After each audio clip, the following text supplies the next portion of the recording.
Now, for certain combinations of functions, when we use integration by parts, we can get a process, which I tend to refer to as looping, because we have to apply integration by parts more than one time, but then we get an integral which looks like the integral that we started with.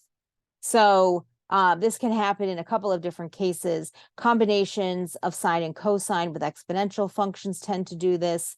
It also turns out that odd powers of secant will also do this. So this is something that does come up occasionally, and so it's something that we have to be prepared for as we do integration by parts. So we're going to go through a particular example of the process. Now, this is a relatively simple example where we don't have to keep track of too many coefficients. But often you will see examples where you do have coefficients you have to keep track of. It doesn't really change the process that much, but it does mean that you have slightly different coefficients to deal with when you get to the final step. All right, so the example that we're going to do is the antiderivative of sine x e to the x. And we're going to approach this by integration by parts. Now, in integration by parts, the rule of thumb that we talked about in a prior video, the Liate or Liati rule, says that trig functions should come before exponentials.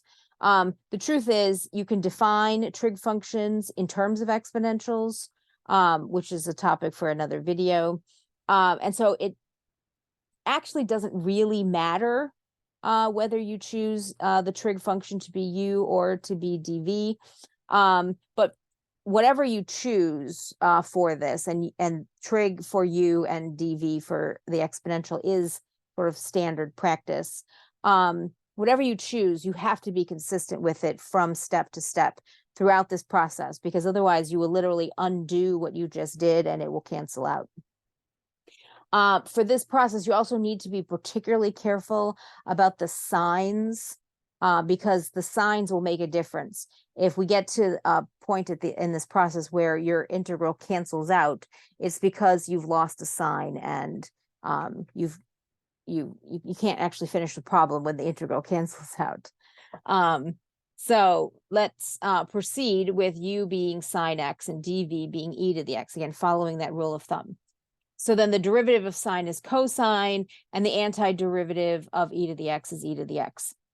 We're going to plug in our integration by parts rule the first time.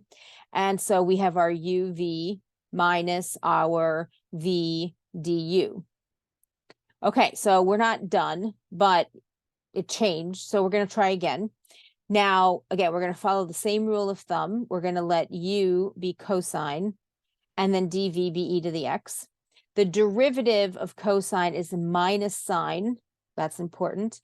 And then the antiderivative of e to the x is also e to the x. So we still have our first term. And then this second integral is going to become cosine x e to the x. So this is our u and our v.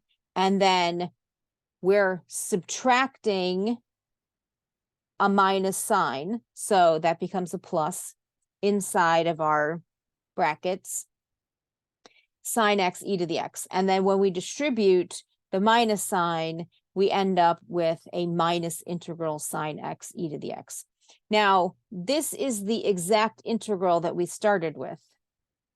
That's why I refer to this as a loop, because it reproduces the integral that we began with. Now, the way to get out of this is not to keep doing integration by parts, because it will just keep going like this forever. So instead, what we're going to do is we're going to apply some algebra to break out of the loop. And essentially what we're going to do is we're going to add our integral sine x e to the x to both sides of the equation so that it will cancel out on this side. Again, this is the step where if you've messed up a sign, where it will show up, because if these are both pluses, when you try to cancel it, you'll get 0 is equal to some expression, and that's not good. That should never happen in this process. Instead, they're opposite signs, and that's why if I add the integral to both sides, I will actually combine them into, the integral will still be there, but I'll combine them with a new coefficient. So this is my algebra step. And when I add it to both sides, then I get 2 copies on the left side and it disappears from the right side. And so then to get the final answer, I'm simply going to divide by 2. So my original integral is going to be half of these 2 terms that I obtained from integration by parts. I don't have to worry about the constant because I don't know what it is anyway. So dividing an unknown constant by 2 is still some unknown constant. And you can double check your process to make sure that this actually works by, if you differentiate this result, you should end up with things canceling and ending up back at sine x e to the x, or e to the x sine x, depending on the order that it's expressed in. And as I said, this process will tend to happen routinely with trig functions in combination with exponential functions, sine and cosine in particular, because they go through a cycle with each other. And then as I also noted, secant cubed will do this, and I will actually do that example in another video on trig integration with secant and tangent functions. We have one more topic to talk about with integration by parts, and that is an example using the tabular method, and that will be in another video.